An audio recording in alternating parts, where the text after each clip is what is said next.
Trâu này, trâu này, trâu này, trâu này. Ô, ô trâu này. Ô, ô chiết. Ô này là mồm mà chiên mà. Ô chiết mà. Vì ai nè vào thì tôi vô đây. Vô ai khát. Là vô con lạo rồi đây. Đây bàn tầm năng và chiên nè. Đấy ngay nhá thì cái tròn của bọn. Lấy sạch được mùi. Bờ này lấy pì. Bờ phê sư này lấy bay sạch ngay. Bàn tầm năng ở này của bọn.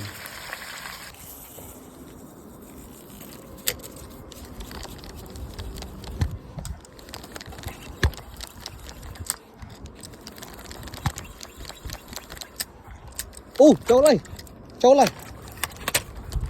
này. Sải trâu này, tí cạo mà. Trâu nó cảm ơn. Phải lấy ấy mà chạm mất.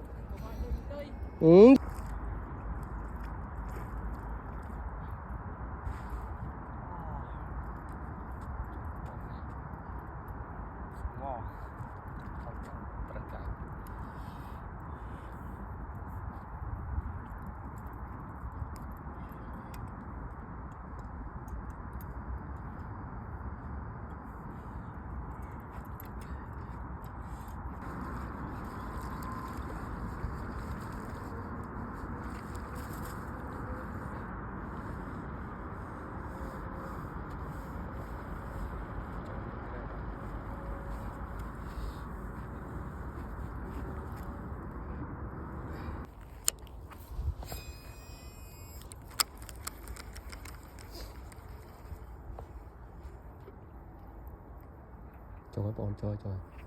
Trâu lên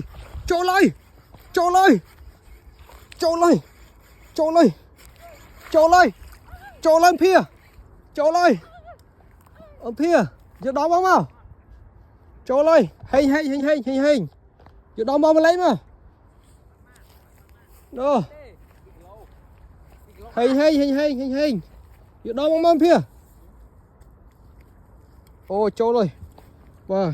Ôi cho camera tiết nùm chả đong mà vô tay đong thôi mày.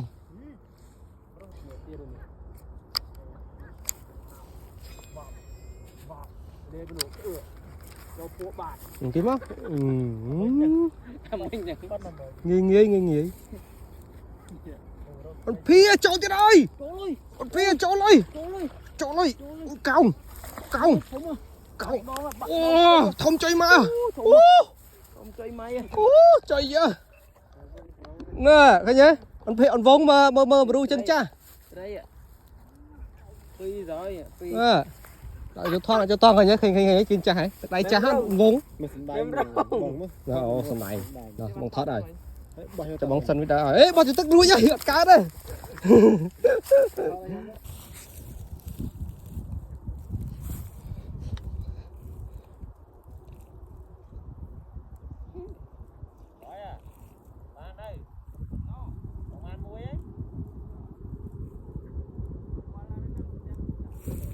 Ôi.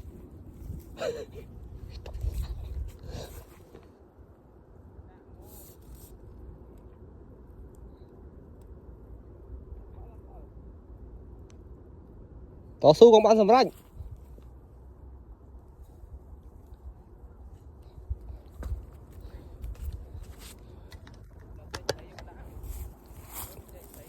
Ngắt sao thì vị trí rồi.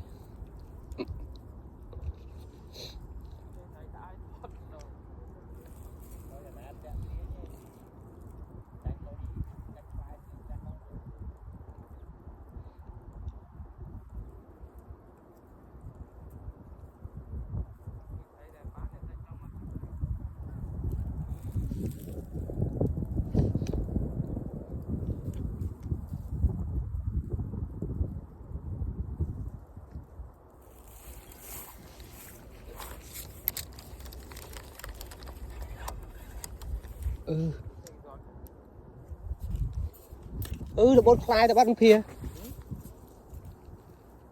cho nó chòm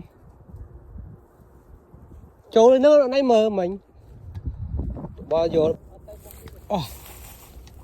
chỗ lại à thứ là bột rồi khi sẽ vài à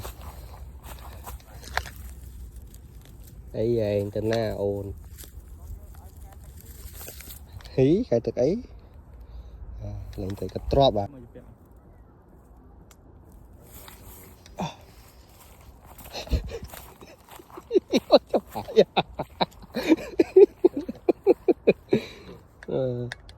ôi bài ông ơi thấy drop à như vậy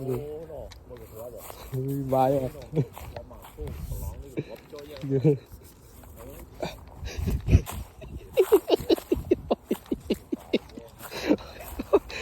cho ông ơi đi và cái drop mà buồn nữa buồn trai vậy cái bài chơi vậy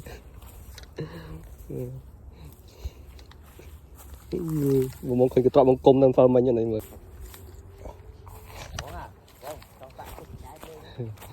trời cho nó bọn này trời vậy em snai cái drop à cho mình lên trai vậy